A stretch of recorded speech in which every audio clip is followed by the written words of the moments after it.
2050ಕ್ಕೆ ಇಡೀ ಜಗತ್ತಿನ ಅತಿ ದೊಡ್ಡ ಇಸ್ಲಾಮಿಕ್ ರಾಷ್ಟ್ರ ಭಾರತ ಆಗತ್ತಂತೇಳಿ ಇವತ್ತು ಫ್ಯೂ ರಿಸರ್ಚ್ ಹೇಳ್ತಾ ಇದೆ ಬಂಧುಗಳೇ. ಭಾರತ್ ಮಾತಾ ಕಿ ಜೈ ಅಂತ ಹೇಳಿದರೆ ಇವತ್ತು ದ್ವೇಷ ಭಾಷಣ ಆಗತ್ತಂತ ಹೇಳಿದ್ರೆ ಮುಂದಿನ ದಿನಗಳಲ್ಲಿ ಕಾಯ್ದೆ ಬಂದರೆ ನಮಗೆ ಹಿಂದೂ ರಾಷ್ಟ್ರದ ಅಧಿವೇಶನ ಮಾಡುವುದು ಸಾಧ್ಯವಾ?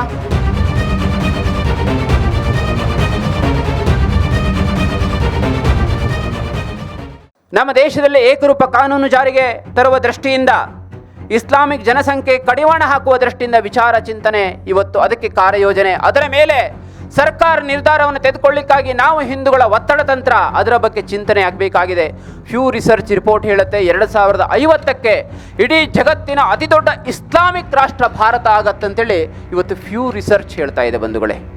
ವಿಚಾರ ಮಾಡಿ, ಇವತ್ತು ಜನಸಂಖ್ಯಾ ಜಿಹಾದ್ ಹೇಗೆ ನಮ್ಮ ಮುಂದೆ ಆತಂಕ ಇದೆ, ಹೇಗೆ ಸಂಕಟ ಇದೆ, ಇದರಿಂದ ನಮ್ಮ ಗಮನಕ್ಕೆ ಬರುತ್ತೆ. ಹೀಗೆ ಅನೇಕ ಸಂಘಟನೆಗಳು, ಅರ್ಬನ್ ನಕ್ಸಲಿಸಂ ಇರಬಹುದು, ಸ್ಟಾಲಿನ್ ನಂತಹ ಸನಾತನ ಧರ್ಮವನ್ನ ಅಪಮಾನ ಮಾಡುವಂತ ಅಥವಾ ಹಿಂದೂಗಳಿಗೆ ತೇಜೋವಧೆಯನ್ನ ಮಾಡುವಂತ ಅನೇಕ ಸಂಕಟಗಳು ನಮ್ಮ ಮುಂದಿದೆ ಬಂಧುಗಳೇ. ಈ ಎಲ್ಲ ಸಂಕಟಗಳ ವಿರುದ್ಧ ಹೋರಾಡುವಂತ ರಣನೀತಿಯನ್ನು ಇವತ್ತು ನಾವು ಚಿಂತನೆ ಮಾಡಬೇಕಾಗಿದೆ.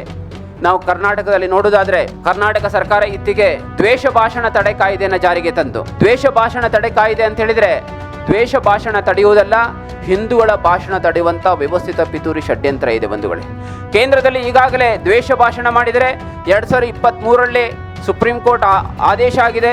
2024ರಲ್ಲಿ ಭಾರತೀಯ ನ್ಯಾಯ ಸಂಹಿತೆಯಲ್ಲಿ ಕೇಂದ್ರ ಸರ್ಕಾರ ದ್ವೇಷ ಭಾಷಣವನ್ನು ಆಲ್ರೆಡಿ ನಮ್ಮ ದೇಶದಲ್ಲಿ ಕಾಯ್ದೆ ಇದೆ. ಹೀಗಿರುವಾಗ ಪ್ರತ್ಯೇಕವಾಗಿ ಕರ್ನಾಟಕದಲ್ಲಿ ದ್ವೇಷ ಭಾಷಣ ಇಡೀ ಭಾರತದ ಯಾವುದೇ ರಾಜ್ಯದಲ್ಲಿ ಇಲ್ಲದೆ ಇರುವಂತಹ ವಿಧಾನಸಭೆ ವಿಧಾನ ಪರಿಷತ್ನಲ್ಲಿ ಇವತ್ತು ಒಂದು ಬಿಲ್ ಮಂಡನೆ ಆಗಿದೆ ಬಂಧುಗಳೇ. ಈ ಬಿಲ್ ಎಷ್ಟು ಅಪಾಯಕಾರಿಯಾಗಿದೆ ಹೇಳುವುದಕ್ಕೆ ನಿಮಗೆ ಇತ್ತೀಚೆಗೆ ಒಂದು ಘಟನೆ ಆಯಿತು.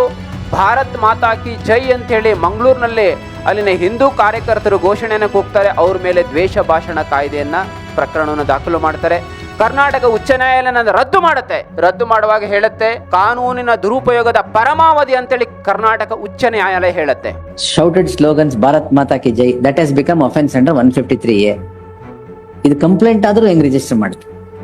ಶೌಟಿಂಗ್ ಭಾರತ್ ಮಾತಾ ಕಿ ಜೈ ಇಸ್ ರಾಂಗ್ ಅಲ್ಲ. ಅವರು ಎಲ್ಲಿ ಹೋಗಿ ಏನ್ ಮಾಡಿದ್ರು? ಎಲ್ಲರೂ ಇರ್ಲಿ, ಎಲ್ಲರೂ let them shout Bharat Mata ಕಿ ಜೈ.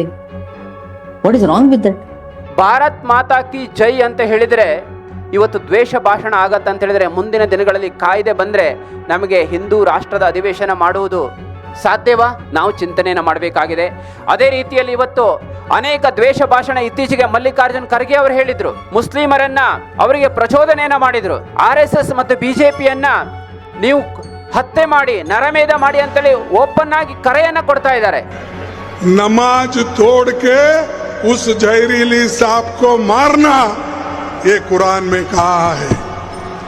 और मैं यही कहूंगा, आपका नमाज तोड़ना है तो परवाह नहीं, ये जहरीला सांप है RSS और BJP, इसको अगर आप नहीं मारेंगे आप कभी बचेंगे नहीं.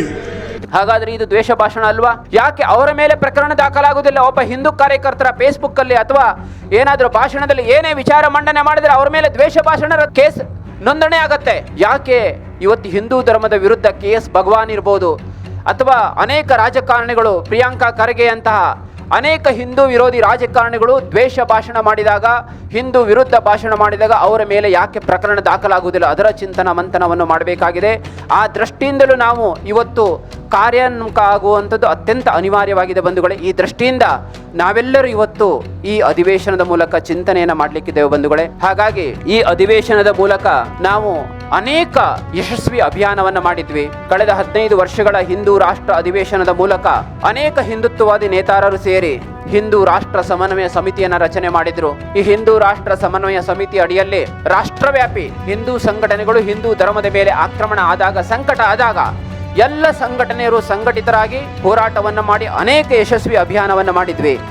ಅಷ್ಟೇ ಅಲ್ಲ, ಇವತ್ತು ಮಂದಿರ ಮುಕ್ತಿಗಾಗಿ ಅಭಿಯಾನವನ್ನ ಈ ಹಿಂದೂ ರಾಷ್ಟ್ರ ಅಧಿವೇಶನದ ಮೂಲಕ ನಡೀತಾ ಇದೆ. ಹೇಗೆ ರಾಮ ಮಂದಿರ ಮುಕ್ತಿಯಾಗಿದೆ, ಅದೇ ರೀತಿಯಲ್ಲಿ ಕಾಶಿ ಮಥುರಾ ಮಂದಿರಗಳ ಮುಕ್ತಿಗಾಗಿ ಇವತ್ತು ಈ ಹಿಂದೂ ರಾಷ್ಟ್ರದ ಅಧಿವೇಶನದಿಂದ ಪ್ರೇರಣೆ ಪಡ್ಕೊಂಡು ಅನೇಕ ನ್ಯಾಯವಾದಿಗಳು ಇವತ್ತು ನ್ಯಾಯಾಲಯದಲ್ಲಿ ಹೋರಾಟವನ್ನು ಮಾಡ್ತಾ ಇದ್ದಾರೆ ಬಂಧುಗಳೇ.